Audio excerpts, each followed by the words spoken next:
Oh, ikaw, nandyan ang pangalan mo, oh. Si Sarah Rowena Discaya. Kaya hindi mo mapapagkaila, eh. YPR General Contractor. Nandito rin ang pangalan mo. Miss Sarah, alam mo, huwag ka magsisinungaling, ha? Amethyst Horizon. Sino si Amethyst Horizon? Sino si John Brian Eugenio? Who is he? Sagutin mo, Miss Rimando. I didn't know, Mr. Chair. Madam Sarah. He's one of our employees. Oh, dami. Waymaker. Sino si Gerald William Discaya? He's my eldest son. Okay. Alpha Phi Omega, yan, asawa mo. So, you confirm, lahat ng siyam na yan, ikaw ang may-ari. Tama? Part owner po. Part owner. Okay. Kaya nyo ba talaga pagsabay-sabayin yung mga construction, mga proyekto ninyo? Paano nyo nagagawa ito? Yes po, we have sufficient employees naman that can carry out and execute the project. Okay, ilan ba yung mga empleyado ninyo?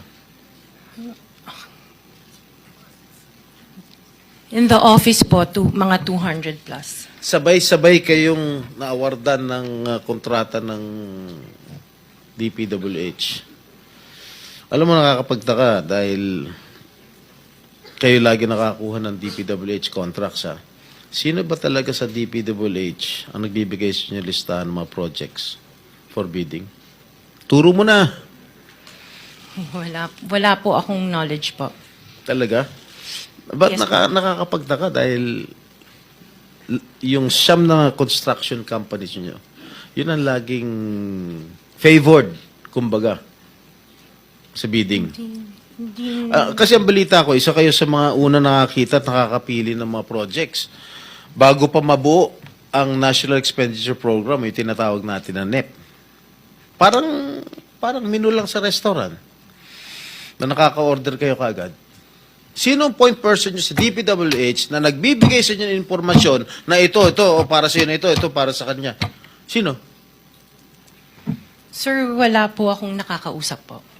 Wala kang kilala sa DPWH. Wala po. Hindi kami maniniwala niyan, wala kayong kilala sa DPWH. Meron ako yung mga engineer, yung mga district engineers, saka Yun mga pala. Sino yung mga district engineer na nakilala mo? pero hindi po sila nagbibigay ng project po sa akin. At tinatanong